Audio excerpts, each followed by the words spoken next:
Well, I think we're close enough to say Merry Christmas, Happy Holidays. I hope everybody out there that's watching in Western New York has been able to stay safe over the last 24 to 36 hours as we've kind of underwent this crazy blizzard that has basically kept us all in our houses over the last 36 hours. I mentioned on the podcast the other day, I didn't go to Chicago. And in hindsight, being 2020, looked like it was a good decision because it doesn't look like anybody's coming back to Buffalo anytime soon. The Bills, fresh off a 35-13 win over the Chicago Bears, are staying in Chicago one more night. Sean McDermott said they're going to fly to Rochester tomorrow with hopes of trying to then drive back to Orchard Park after that. So a little bit of a delay, probably getting home about 18 hours after when they usually would have gotten back. But it's a Bills win. We have to talk about it. He's Ryan Talbot. I'm Matt Parrino.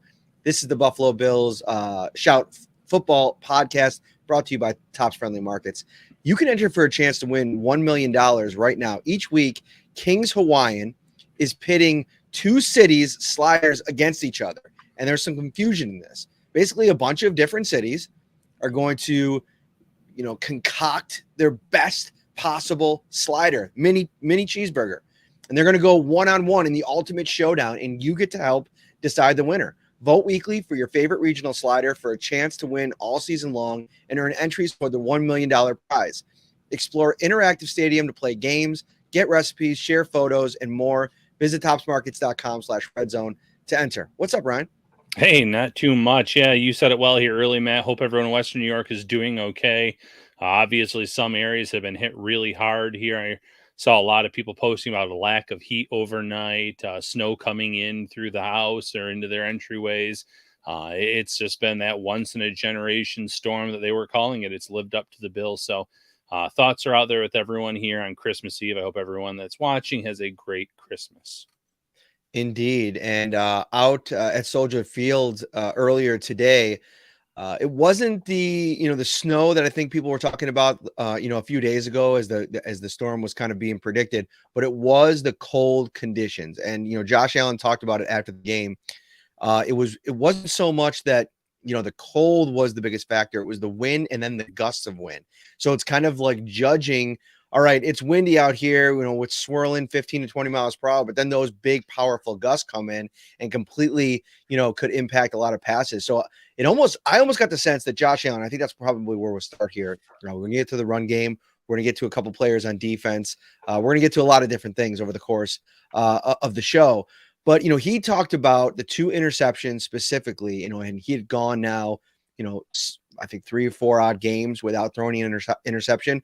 2 in this game. The one in the first half was like just bad decision, Josh. Like, he's thrown into double coverage. I get he probably didn't see Kyler Gordon underneath, who was able to kind of, sneak back and speed up and pick off the ball. But it was just a bad decision. It wasn't, when he had checkdowns available to him, it was one of those ones that he wanted back. The second one, he actually kind of pinned that one a little bit on the conditions and the wind situation. And, any way you want to slice it, 3 turnovers for the Bills, a sloppy game despite maybe the positive outcome, the score, and obviously we'll get to the run game in a minute.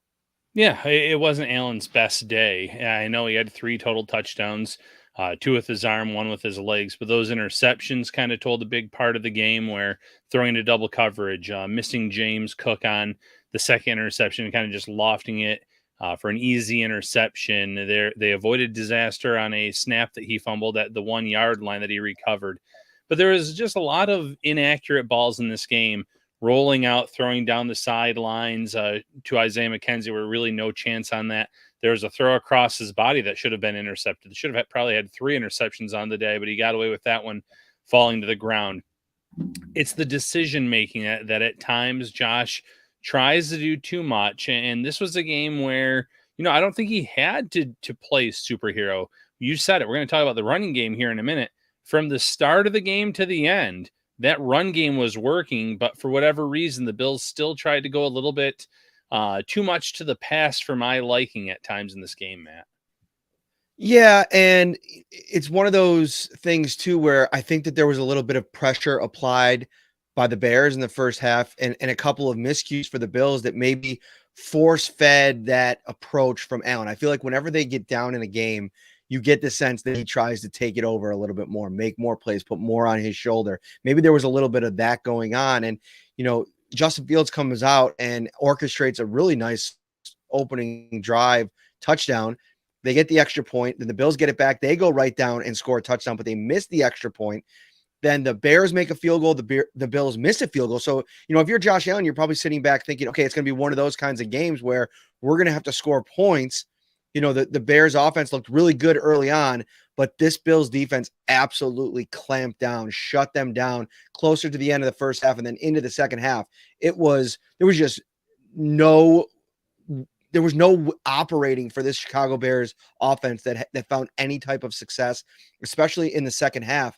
And I thought, like, early on, it was setting up to be a nice little game for the Bears without all of these weapons for Justin Fields. And then you take a look at his end of the game stat line.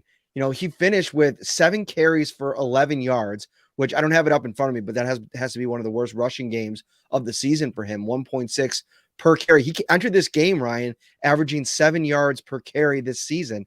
15 of 23, 119 yards, a touchdown, no interceptions, which is good, but just not enough plays in the passing game to keep up with the Bills running game. Yeah, the first drive that the Bears had, obviously that's a scripted drive, scripted plays, and they executed it well. Bills' tackling was poor. Fields uses the athleticism to make some plays with his arm and legs. But after that series, and yes, they did the field goal drive as well. Buffalo did. They shut it down. The defensive line, I thought, was great today. And it makes sense. We talked about 2 guards for the Bears being out of action, so it's no surprise that Ed Oliver was a dominant force for the team today. A.J. Epinesa gets a sack. You had it felt like almost every defensive lineman had at least one tackle for loss in this game. They were just all over the field, stopping the run, stopping Justin Fields. And then kudos to Matt Milano, Tremaine Edmonds, the way the Bills spied Justin Fields, like you mentioned, 11 yards rushing after this guy has taken the league by storm, 1,000 yards on the ground this season. And the Bills just absolutely shut him down. And in doing so, it really did help stall out that Bears offense. A lot of people watching on YouTube right now. Thank you so much for spending your Christmas Eve. And this is officially Christmas Eve because I feel like Christmas Eve is like nighttime, right? So when the Bills kicked off at 1 o'clock today, 12 local time in Chicago, it wasn't really Christmas Eve yet, right? Although we'll call the whole day Christmas Eve. I don't know where you stand on that. Yeah, no, all day I say Christmas Eve. It's the day before Christmas. So I get where you're coming from. It feels more real when you're putting out the milk and cookies at night. But Christmas Eve to me is the day before Christmas. Do you put out anything else? Like, do you put out carrots for the reindeer? Carrots for the reindeer. Yes. Yeah. You do. And what do you use the long ones that have the little shrubbery situation at the end, or is it just like organic baby carrots? Like, we're just going baby carrots here. We're just going. All right. We've evolved a little bit. See, I'd like one of those old school, longer, I'm trying to think of who used to eat the, from Rabbit from Winnie the Pooh. He'd grow the big. Oh, I thought you were talking about Bugs Bunny at first, but okay. The Rabbit from Winnie the Pooh too? No. That works. No. You go baby carrots. That's acceptable. We don't put any carrots. So it is what it is, I guess. All right, let's get to this run game here. It absolutely exploded, just like I wrote in the headline here.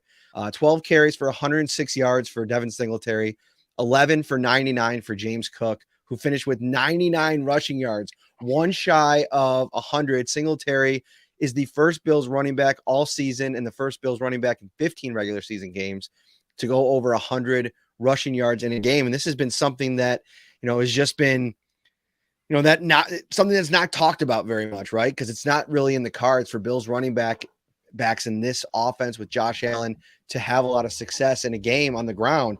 2 guys do it today, and they stuck with it, and they went in the second half. Talk about, what took so long, especially against this Bears defense. But what were your impressions of how they were able to run the ball today? Yeah, I was beyond impressed. And you go back and you look, and you're without Mitch Morse, and you have Greg Van Roten out there at first. You lose Ryan Bates for a little bit. He comes back in, mind you, but even with some reserves out there, they were blocking extremely well in the run game, opening up lanes for James Cook and Devin Singletary. And on that last play, obviously it was a touchdown pass to Dawson Knox. But I'm sure there's a lot of Bills fans hoping that Cook would get that opportunity to go over 100 yards on the day, get that one extra yard. But they were both phenomenal. They had some catches each, and to Singletary's credit, he went over 1,000 yards from scrimmage today. So he has had it quietly and under the radar, really strong final season here under contract with the Bills. So set to hit free agency. It's a very deep running back market. There's a pretty good running back class in this year's draft. So I'm not ruling out a return to Buffalo, but he's putting his best work here together in his what could be his final season in Buffalo. If I'm Devin Singletary's representatives, I mean, when you get to March, when you start taking calls with teams, the thing that I'm going back to is that look at what this guy has done in this offense where he's never been featured. He's never had a reliable, consistent role. They've drafted guys, they've signed guys. He's always part of this 2-3-headed monster in the backfield, selling teams potentially on what he could be as a true featured back in an offense. Like imagine Singletary in the Atlanta Falcons offense, where he's the number one guy in that offense. He's going to get 300 to 350 carries. Now, the one question mark, if you're a team on the other end, is will he be able to hold up from a physical standpoint? He's a smaller runner. He's really strong. He really spends a lot of time on his body, making sure that he's in a place to sustain the punishment over the course of a season. But I think if you're on the Bills side, you see a game like this from James Cook, and you're like, all right, I'm ready to hand the keys over to a second-round draft pick he just has another gear, it seems, and he has a really fluid style to his running. And Josh Allen mentioned it specifically after the game that the thing, which, by the way, I guess I saw this clip during the game that from this week's Allen on Kyle Brandt podcast. He was asked about James Cook, who, of course, they call him Jimbo Cook in the room. That's kind of their nickname for him. But when he does something good, Josh Allen says they call him Himbo. That's a great nickname. Oh yeah, that is a great nickname. He's him. Yeah. No. He looked like him today for sure for a big stretch of the game. The thing with Cook though that I think separates him is that he hits the hole. He seems so determined, and he sees a hole, he finds it, and he hits it, which is a little bit different from the way that Singletary runs the ball. And I'm not necessarily saying one is better than the other, but they've almost become this really, really great combination. And I almost feel like we've seen this springboarded from the moment they traded Zach Moss, and it's more about removing Moss from the equation than it was maybe adding in Hines and what that potentially can do. This duo has really taken off since that time. Yeah, you mentioned it. It feels like James Cook knows where the lane is supposed to be, and he hits it and he goes. And if he gets through that first line, he could be off to the races. He had some big runs today, whereas Singletary has a little bit more patience. He has great vision. He can make you miss up front. He doesn't have the extra gear. He had a few long runs today that I thought, had that been like a James Cook getting past that first line of defense, could have gone the distance. But he's still so good in terms of that vision, the yardage he picks up, the way that he is being able to kind of gain those extra yards after first contact. It's a great 1-2 punch. And I know, today it was James Cook and Devin Singletary. Quick shout out though to Nyheim Hines. He had a huge third down reception where he used a spin move to move the chains at a crucial point in this game where things were still pretty close. So it was not anywhere near the same level of play that we got out of Singletary and Cook today, if you're a Bills fan. But Hines did make a huge play when his number was called. I love that you're bringing that up because I thought that play in particular was a really important one. It's one of those ones where if you're talking about the DVOA metric, right, from Football Outsiders, when they basically take all the plays and they have an equation that balances each one against down and distance and game situation, right? A 9-yard run on a 3rd and 8 is about as highly ranked a play as you can have, based on their metrics. And that's a huge play in the game. Now, so much so that Josh Allen wasn't even asked about it after the game. And he made sure to mention that specifically about keeping that drive going on a 3rd down. That's really important. And it seems like they've really hit their stride in this 1-2 punch with Cook and Singletary. And then you have Hines in this kind of quasi McKenzie role, but in the running backs room, while McKenzie's been able to kind of stay with his role in the receivers room. One thing I was a little bit surprised about, we saw Cole Beasley early in this one, and then he kind of disappeared. I thought we'd see him a little bit more in this game. It just didn't really materialize. Yeah, and I don't know if it was just the game plan, the fact that they were running it well, and maybe you wanted to get someone else out there for the additional blocking. You're right. He made one catch in the game, then he was kind of just not out there anymore. Very cold game. Maybe the weather played a factor. Maybe he just they're saving the most important reps for later in the season for the playoffs, and they're just trying to ease him back in still. But I'm with you on that. I thought you were going to see him a little bit more today. Let's get to the defensive side of the ball really quickly. You mentioned a couple of the, big time plays in this game. And, I think we could start at a bunch of different places, but I want to bring up Dane Jackson to start with. I mean, this is a guy that's been, heavily criticized over the last month or so. And I think if you've had a bone to pick with him as a coverage corner, I think there's been times, where you've been perfectly, it's okay to criticize it. It hasn't been great at, all times. And I think Dane would be the first one to kind of own that and talk about the fact that it hasn't been great every single time. But what we saw in the game today, when he forced that turnover, and I tweeted it out and a couple people responded about questions about the coverage, that to me is it's the reason they have so much faith in him in making those fundamentally sound plays, especially in the tackling game. For a team that's been criticized for all of these missed tackles, especially in the run game all season, it's a reason why I think they'll continue to keep Dane Jackson out there, and the fact that they could trust him to make tackles, not miss them, and then occasionally get a helmet or shoulder pad on a ball and pop it out. And I think was it Tim Settle that came flying over and recovered it? Yeah, it was great team defense. Dane Jackson, kudos to him getting the helmet on the ball, jarring it loose. Tim Settle just being in the right place, kind of flying in, diving on that ball, making sure that the Bills recovered that turnover. So, yeah, Dane Jackson deserves some praise. Listen, there are certain guys that get bashed more than others on both sides of the ball for this team. And Jackson obviously has been a punching bag for his coverage. There's been a lot of fans wanting to see Kyrie Elam get more reps, which that part's understandable. He's your first round pick. Xavier Rhodes, they want to see out there more, but Jackson has earned the trust of this coaching staff. They like something about his game, even if the fans might bash it, but he made a big play today when it was needed. Alex Barber asked about Jackson on that first touchdown, and I think it probably was some level of his responsibility on that play. And I didn't see a replay that showed him on the entire route, and I don't know if he was playing off and was going to a spot in the zone. There was just a miscommunication. It's hard to say, but it was his man when they lined up. So I'd imagine that he was, partly responsible for that. And he looked a little frustrated when he was trying to run back over to, and obviously he was wide open. The Bears receiver, I think it was Pettis. Got a super chat here, $19.99 from D Nice. What's up, D Nice over on YouTube? 3-time AFC East champs. It definitely feels good and should be celebrated. Enjoy a couple beers on me, boys. And I'll continue to listen to the great content. Keep up the great work. Let's go, Bills. And I just want to shout out to Syracuse.com that we're not going to be buying beers with this $19.99. But I will tip back a cold one in your honor, D Nice. Thank you very much, my friend. Yes, thank you so much for the super chat. Easy to keep those cold right now. Just go outside, put them in the snow for a few minutes, and you'll be good to go. So thank you, D Nice, for the super chat.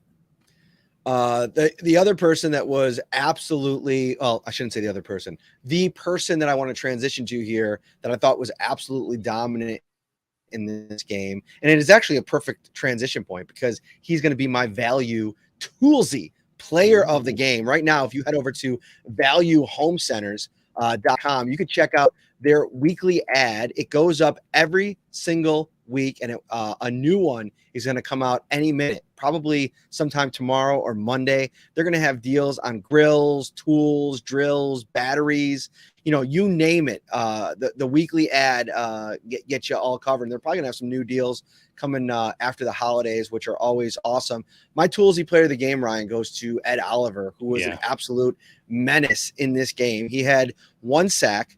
He had 1 quarterback hit, 2 tackles for a loss, and 2 pass defense as he was rushing Justin Fields in this game. And, first of all, Ed Oliver loves playing on holidays. He did it on Thanksgiving. He does it now on Christmas Eve. he was just a really difficult assignment for a really beat up interior Bears offensive line. And I think these are the kinds of performances, if he could stay healthy. He was dealing with that pectoral injury all week. It didn't seem like it impacted him too much, as opposed to Jordan Phillips, who did look like he was kind of really struggling to get through this one. That shoulder injury seems to be lingering. D Nice, we hooked you up with the AFC East. Don't worry about it, buddy. We appreciate the extra $199. You're out of your mind. You didn't have to drop that on us, the extra. But yeah, Ed Oliver was just a man among boys in this game. And I think this is what you're going to need moving forward. We're going to have to see that spike in the arc of Ed Oliver now with Von Miller out. I thought that he caused chaos. He caused pressure. It's going to be tougher next week against the Bengals, who have a lot more answers on the interior of their offensive line. Yeah, absolutely. But listen, Ed Oliver, I mean, he started early. The first fourth down play of the game, he bats down a Justin Fields throw to force a turnover on downs. He made stops for losses. He was in the face of Justin Fields. He was all over the field today. So, Matt, that was a great choice.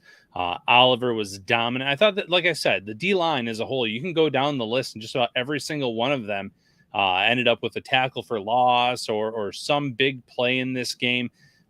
Even a shout out to the former Syracuse alum that was elevated for this game. Yes, Kingsley Jonathan did have one offsides penalty, but he had a tackle for loss in this game. Mm-hmm. Everyone stepped up. But for me, for my value toolsy player of the game, I'm going to the other side of the ball. I'm having co-winners, Devin Singletary and James Cook. 205 total yards, 2 touchdowns on the ground. Just a dominant performance, a 1-2 punch on a day where Josh Allen was not his sharpest. The Bills backs kind of took over the show and said, hey, don't worry, we've got you. Yeah, I think Kingsley Jonathan is somebody fun to mention. Obviously, we cover the team for the Syracuse Post-Standard, and he came in today. I think you put it out when the Bills elevated him off of the practice squad a couple days ago. You said revenge game, right? Because he actually played for the Chicago Bears for a few games earlier this season after the Bills, couldn't find a spot for him out of the preseason. They cut him. He was claimed off of waivers by the Chicago Bears. He ended up playing in 3 games. And I think it was played 5, actually. 5 games, 5 games. And he put together almost, let me see what the number is, 35 snaps in 5 games. So nothing crazy, but I actually saw people when I was tweeting about him during the game from the Chicago market talking about, former Bear, why did they let him go? And, he's probably going to get, land back on the practice squad and be available to be plucked because of the numbers and, when Boogie Basham gets healthy. But that's kind of a nice thing to have in your back pocket, a rookie UDFA that probably built a lot of confidence in this game with the way that he was able to play against a former team. Yeah, and I thought he flashed at times this summer for the Bills at training camp in the preseason. And obviously the Bears thought so as well, because after final cuts, like you mentioned, the Bears claimed him off waivers. I think he was there through about week 10. I want to say he was like going around November. And the Bills quickly brought him back to the practice squad. So there are some absolute traits there in terms of him turning into a solid NFL rotational piece, maybe at defensive end. Whether that will end up being with Buffalo long-term, we'll see, because like you said, they already have a pretty deep 1 through 4, 1 through 5 when they're all healthy. Shaq Lawson's having a great year, just throwing that name out there as well. Thought he had another really strong game, but shout out Kingsley Jonathan. I thought that for his first game with the Bills, he played a pretty good game. I want to go next to the Ken Dorsey conversation that I think, it's just been bubbling for weeks. And it's amazing because there's something we were going to do a show yesterday, obviously with the storm coming in, we had to kind of push some things around, push some things back. We're going to bring you that show that I promised you yesterday. We're going to push that into next week. And we'll do it Monday or Tuesday. We'll see what we got cooking once we get into Bengals week and prepare the plan for that. But it seems like, Ken Dorsey, there's been a lot of, lack of enthusiasm out of, around his game plans, around his, the way that he's calling plays at times. And, I thought, there were a couple things in that I really liked. I mean, I think if you're going to criticize him, not maybe going a little bit more run heavy early is a fair one, especially in this game. Josh Allen talking about the elements and not wanting to put the ball in harm's way a little bit. Maybe leaning on the running game earlier helped set its tone. But I thought with the way that the things were going bad in the midway part of that game in those 3 drives, to come out in the second half, get things back on track. I think there was a lot of things to like about what Ken Dorsey did in the second half today. Yeah, first half, I had some issues with some of the play calling, and I had one fan say, they were averaging 8 yards per play. What's the knock? And again, it's not leaning enough on the run game. There were times they tried to get to the pass game going, and then they were penalized for a holding call. And when those flags come in and they back you up, it's a lot harder to move the chains, to be successful on those drives. So a little bit there. But in the second half, he came out, the Bills came out, played a pretty good brand of football in those first few drives, hit a little bit of a lull with the turnover, but late in the game too, they were moving the ball well. So always some ups and downs with any game, with any coordinator. But overall, I thought it was a more positive than negative game for Ken Dorsey when all was said and done. I think there's also an element that, and this is just me kind of guessing, this isn't something that anybody said or I've been told, but it's just, there's so many moving parts to the switch from last year's version of the offense to this year's. You have Ken Dorsey, who is in a completely different role now, right? Like before, he was like in the fire with Allen. And so, and that was in year 3. So Josh Allen and Dorsey had developed a chemistry to where I'm sure Ken knew, and I think he's kind of said this without saying it, Ken knew what Josh was going through on the field and on the sideline probably better than Dable did, right? Well, this is year 1 for Brady and Allen. And I haven't heard Brady's name mentioned a whole lot. And I don't know how much, developing that relationship and getting the information from the field up to the box for Dorsey, maybe there's a delay in that. Maybe there's, that's something, a part of this that they're still developing. There's so many different moving parts. And then you add into the mix that this is Dorsey's first time doing it. I'd also be interested to understand how much, what Mike Shula's role in all of this, how much impact he has on days in the lead up. I've always thought that was a little funny because, not in a bad way, just interesting. Ken Dorsey was the quarterbacks coach in Carolina when Mike Shula was the offensive coordinator. And we've seen it so many times, like where guys have gotten, leadership roles and brought in former coaches that maybe they worked for that are now serving as advisors. How does that dynamic work? It's super interesting to me. That's kind of like a little side point. But I think overall, with the way that the ball was moving today, this was always kind of like a subpar defense that I think that you could take a little bit more chances in the way that you're calling the game, and you don't have to panic if things aren't going well at any certain time. I think that's a little caveat in this game that I know that no Bills player or coach would ever admit, being that all teams are respected and all that fun stuff. But this was a game where, even if things weren't working in the run game and they were working as soon as they went to it, you can wait a little bit longer in this game because I don't think you're as worried about what's going to happen on their side of the ball. And that's definitely fair. And again, you can't blame Ken Dorsey for the holding penalties or an eligible man downfield or anything where you get backed up. Then he has to switch what he probably wanted to do on that drive. He can't control Gabe Davis fumbling a ball. He can't control throws the end zone, where I thought if Gabe Davis would have shown like a little bit of fight for the ball, they would have thrown a pass interference flag there. It was actually a pretty headsy play by Josh Allen to throw in the end zone. He saw the defender had his back turned, but Gabe Davis just didn't really fight for it. So little things like that. There was mistakes by the players on the field, and Dorsey can't make all the plays. He's just calling the plays. So again, some things he'd like to have back, yes, but that's every week for every offensive coordinator, every defensive coordinator, every head coach in this league on a weekly basis. And I think there's also something to take out of this game. Like if there was a frustration on any level, like early, the Bears offense, you probably wanted the Bills to shut them down a little bit more early. But I will say, 120 yards in the first half for the Bears, 80 in the second half. I mean, that really is what happened. I mean, the Bills defense absolutely adjusted to what they were doing.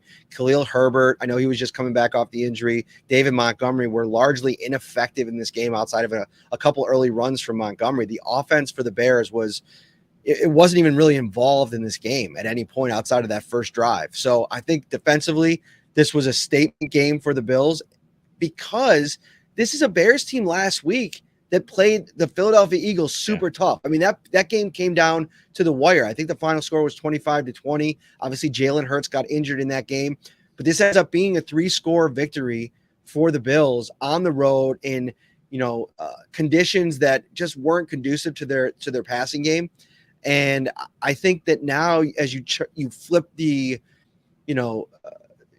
binoculars forward here at next week, 9 days, Monday Night Football, Bills versus Bengals, the season and in a lot of ways, the regular season, the AFC likely comes down to this, because if the Bengals win and there'll be a game back of the Chiefs still. So the Chiefs then could win out and I think capture the AFC if the Bengals win. If the Bills win this game, they'll basically setting up a win for the number 1 seed against the Patriots. And they might need it. I mean, look at Mitch Morse right now. Look at Boogie Basham. And I know that there's been frustrations with him as well.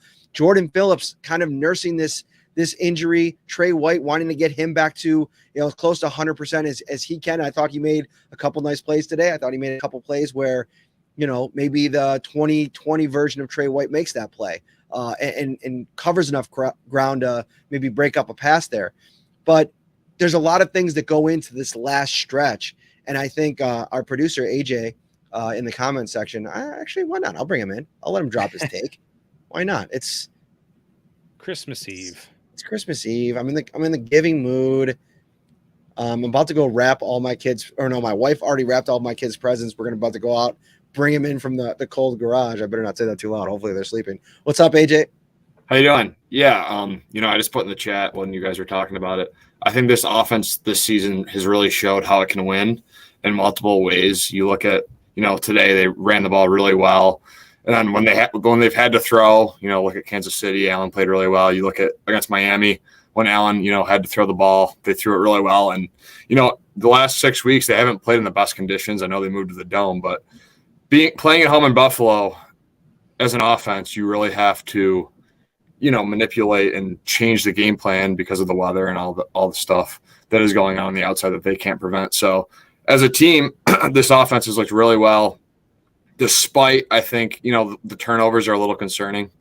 But besides that, they showed today that they can still win games by 22 points, turning the ball over, a few times. The defense, again, looked really well. And, Dorsey, in how I evaluate him so far, I think he's just shown that last year compared to this year, they can win games in, other ways instead of just, throwing the ball 50, 40 times, and they can run the ball, get it moving. And that's how they've done it this year.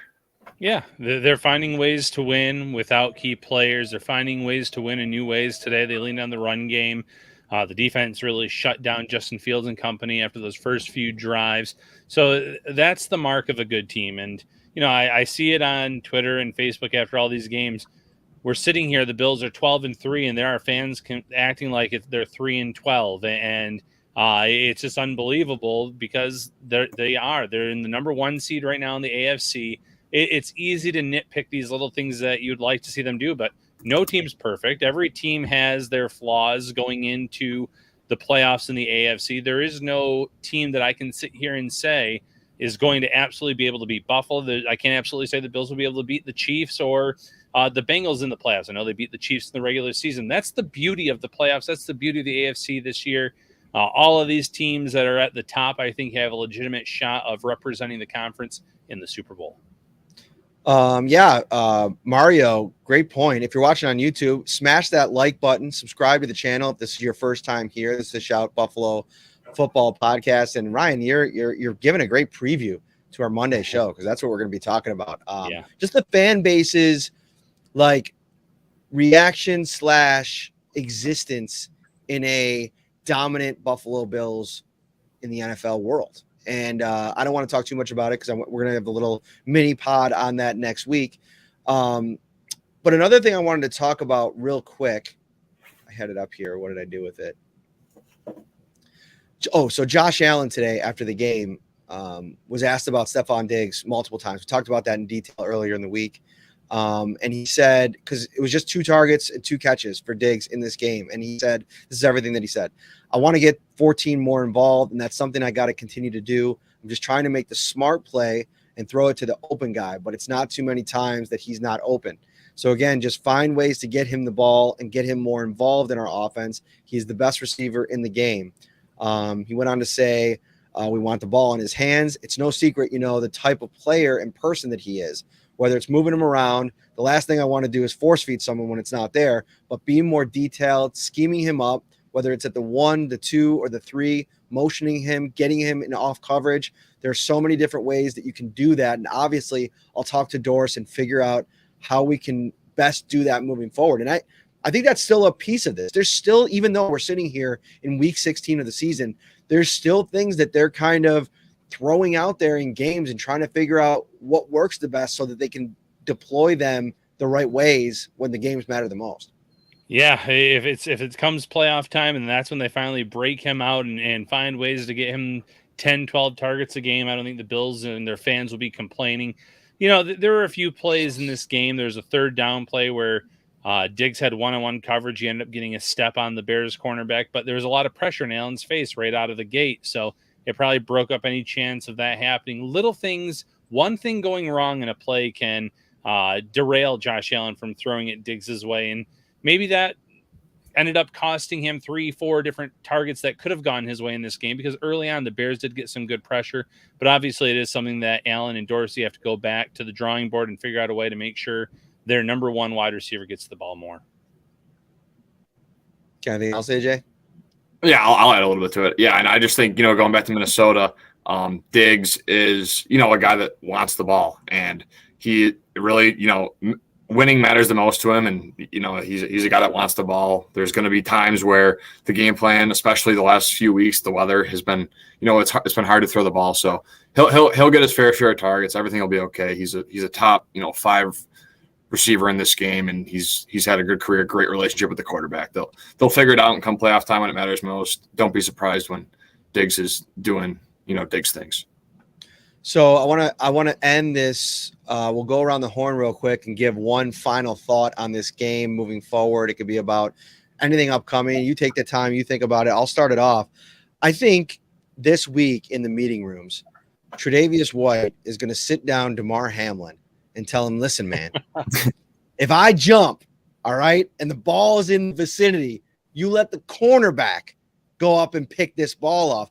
That's been kind of like a repeated kind of theme for this Bills secondary. I feel like a lot of times, I don't know if it's always been Hamlin. I don't want to bang on him too much, but I feel like there's been a bunch of, collisions at the ball. I think Dane Jackson's been involved in a couple, and we're talking about maybe over the course of the season, 5 to 7 interceptions. And maybe that's a little high. Maybe it's more 3 to 5, but there's been interceptions that have been taken away because guys are colliding in midair and other guys are coming at the last second, taking balls away. Tre'Davious White could have had his first one of the season today. And I know when that finally happens, it's going to be an explosive reaction. I saw the picture in the post-game post that the Bills social media team did. There was a picture of Tre'Davious White and Sean McDermott in their like AFC East champion shirts. And you could just see it. Just a picture speaks 1,000 words, right? You could see how much it meant to him, how much he's been working to get back. It hasn't all been perfect, but I think each game, Tre'Davious White getting put in more situations, confidence gaining in that leg, that pick is coming, and maybe they'll save it to the playoffs. We'll see. Ryan? Yeah, I think it was absolutely fitting that Nathan Peterman ended the game with an interception against the Bills. But no, for a Bills perspective, I think we're finally starting to see Dawson Knox get unlocked in this offense. Another touchdown in this game. While it was not a high-flying passing attack for Buffalo today, he had a 24-yard catch early in the game. He ended the game with a touchdown reception. The Bills are finally starting to utilize their number one tight end, and that's what you want to see here with 2 weeks left in the regular season and some meaningful football to be played after that. Yeah, my final thought is just I think the offensive line showed a lot today. They did a pretty good job of protecting Josh Allen with Bates going down, and Van Roten. Yeah, Van Roten fell in. That Bills PR pronunciation sheet. I do. Van Roten stepping in really well. I think the O-line played a really good game. Obviously, Singletary, like you said earlier, when Moss left, I think they're able to use Singletary and Moss more exclusively. And Nyheim Hines made a very good play on a third down. Also contributing spin move, got the first down to set up first and goal. So all 3 backs contributed. And, that's the final thought for me. All right. Bills 35, Bears 13. We'll be back with you guys all next week.